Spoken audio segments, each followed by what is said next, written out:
নারায়ণগঞ্জে গেল ২৪ ঘন্টায় হামলার শিকার হয়েছে পুলিশ ও র্যাব সদস্যরা। উদ্ধার হয়েছে অজ্ঞাত যুবকের ভাসমান মরদেহ। গেল ২৪ ঘন্টায় টানা সহিংসতা আর রহস্যময় ঘটনায় অস্থির হয়ে উঠেছে নারায়ণগঞ্জ।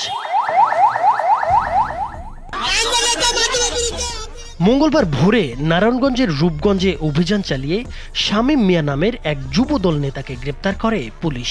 হত্যা, মাদক ও অস্ত্র মামলা সহ একাধিক মামলার পলাতক আসামি ছিলেন শামীম। তার গ্রেপ্তারের খবর ছড়িয়ে পড়তেই পাল্টে যায় পরিস্থিতি। গ্রেপ্তার করে থানায় নেওয়ার সময় পুলিশ ভ্যানে হামলা চালায় শামীমের সমর্থকরা। ধারালো অস্ত্র নিয়ে ঘেরাও করে প্রথমেই পুলিশের গাড়ির চাকা কেটে দেয় সন্ত্রাসীরা। এরপর ছিনিয়ে নেয় পুলিশের ওয়াকিটকি ও মোবাইল। শেষে হাতকড়া পড়া অবস্থায় শামীমকে ছিনিয়ে নিয়ে পালিয়ে যায় হামলাকারীরা। আক্রান্ত পুলিশ সদস্যদের উদ্ধারে হাজির হয় থানা পুলিশের অতিরিক্ত সদস্য।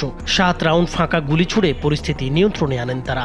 উদ্ধার হন হামলায় আহত থানার ওসি সহ ৬ পুলিশ সদস্য। পরে অভিযান চালিয়ে শামীমের স্ত্রী সহ ১২ জনকে গ্রেপ্তার করে পুলিশ। এই ঘটনায় এখন পর্যন্ত ৪০ জনের নাম উল্লেখ করে এবং অজ্ঞাতনামা আরও ২০০ জনকে আসামি করে পুলিশবাদী মামলা হয়েছে। ১২ থেকে ১৩ জন ব্যক্তিকে আমরা গ্রেপ্তার করেছি এবং এই ঘটনায় কুখ্যাত মাদক সম্রাট শামীমের ওয়াইফও আমাদের হাতে গ্রেপ্তার হয়েছে। এর পরপরই দুপুরে শহরের দেওভোগ লিচুবাগ এলাকায় ঘটে আরেক ভয়াবহ ঘটনা। র্যাব ১১-র সাদা পোশাকের গোয়েন্দা দল মাদকের আস্তানা সম্পর্কে তথ্য সংগ্রহ করতে যায় এই এলাকায়। স্পটে পৌঁছানো মাত্রই মাদক ব্যবসায়ী সন্ত্রাসীরা রামদা হাতে অতর্কিত হামলা চালায় র্যাব সদস্যদের ওপর।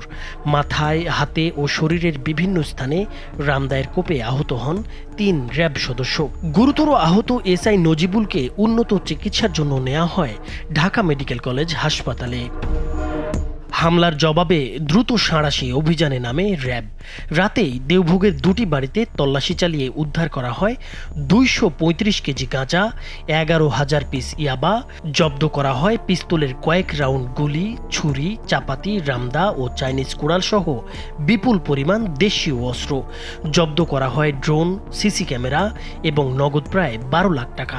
গ্রেপ্তার হয় ১৩ সন্ত্রাসী। র্যাব অধিনায়ক জানান, নারায়ণগঞ্জের নিরাপত্তা নিশ্চিত করতে র্যাবের কাজ আরও জোরদার করা হয়েছে। চলবে নিয়মিত সন্ত্রাস ও মাদকের বিরুদ্ধে অভিযান। এটি নারায়ণগঞ্জের প্রতিটি পাড়া মহল্লায় সাধারণ মানুষের নিরাপত্তা নিশ্চিত করার একটি সুস্পষ্ট বার্তা। যারা কিশোর গ্যাং